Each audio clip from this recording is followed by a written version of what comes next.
먼저 국민들이 보시기에 장애인 개인 예산제는 단어 자체가 생소하실 수가 있습니다. 개인 예산제는 국정과제와 제6차 장애인 종합정책계획에서 윤석열 정부에서 처음 도입된 제도입니다. 획일적으로 정해진 서비스에서 벗어나서 주어진 예산 범위 내에서 장애인 스스로 필요한 서비스를 직접 선택해서 집행하도록 하는 맞춤형 복지 서비스입니다. 23년에 모의 적용을 하고 24년 시범 사업을 거쳐서 26년 본 사업을 시행할 예정입니다. 현재 시범 사업은 활동 지원 서비스를 받는 212명의 장애인에게 8개 시군구를 중심으로 실시하고 있는데요. 다만 기존 활동 급여를 20%까지 개인 예산액으로 활용하는 부분, 즉 재원 문제에 대해서 현장의 비판이 많습니다. 장애 활동 지원 시간 자체가 절대적으로 부족한 상황에서 이를 차감해서 개인 예산제에 활용하도록 하고 있는 부분은 마치 아랫도 를 빼서 윗도를 괴는 것 같은 행태라는 지적이 있습니다. 이런 이유로 모의 적용과 시범 사업을 중도 포기하는 포기자분들이 적지 않은데요. 중도 포기자 중 활동 지원 시간 부족의 원인이 50.4%, 즉 절반가량에 달하는 것으로 확인이 되고 있습니다. 따라서 개인 예산제가 제대로 작동하기 위한 방안으로 첫 번째로 개인 예산제 자체에 예산 총량을 신규 급여 편성하는 방법과 두 번째로 다른 예산을 개인 예산으로 합산해서 사용할 수 있게 하는 방법, 이렇게 두 가지 방법을 고려를 할 수 있을 텐데요. 첫 번째 신규 급여 편성 방안이 고려되는 이유는 앞서 말씀드렸듯이 개인 예산제를 위해서 일상생활에 필수적 도움인 활동 지원 급여를 포기하는 것이 어렵기 때문입니다.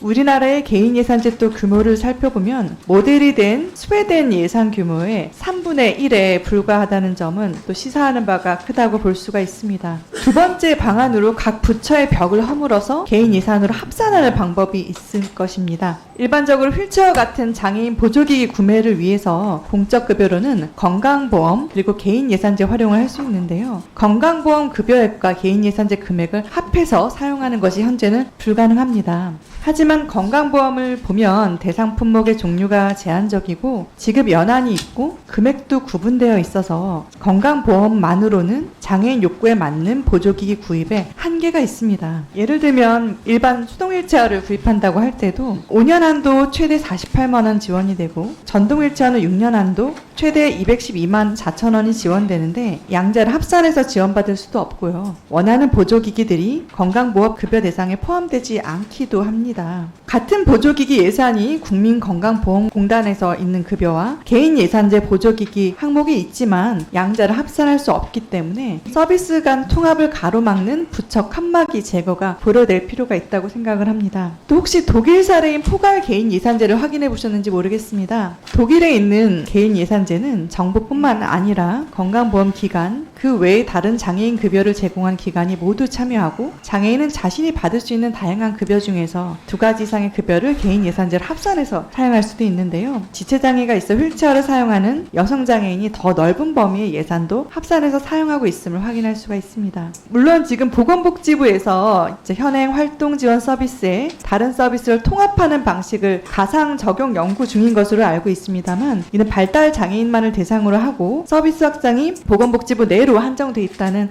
한계가 있습니다. 한편 개인 예산제는 금액 2월이 회계 연도 말까지도 가능하고 합산이 안 된다는 것도 문제되고 있습니다. 이번 정부에서 처음 시도되는 제도이고 장애인들에게 큰 관심과 또 기대가 모아지고 있는 제도인데요. 장관님께서는 첫 번째 방법 신규 급여 편성 방법과 두 번째 방법 부처별 칸막이 서비스 장벽 제거하는 방법에 대해서 어떻게 생각하시는지 듣고 싶고 방안을 면밀히 검토해서 장애인의 선택권을 보장하고 예산 집행에 개인 예산제를 도입하게 된 게 장애인분들의 선택권을 확대를 해야 된다는 측면. 그다음에 물론 활동 지원 급여가 부족하다는 것은 그건 그거대로 그쪽에 예산을 늘려야 된다고 생각이 들고 선택권을 확대하기 위해서는 우선 저희 부처 내에 할 수 있는 다른 바우처 서비스를 통합적으로 활용할 수 있는 방안 바우처 변경 모델을 우선 추진을 하고요. 또 저희가 시범 사업이 25년인데 그 이후에는 이제 타 부처, 문체부라든지 교육부의 사업도 합할 필요가 있다고 생각이 됩니다. 근데 이렇게 하려 그러면 아마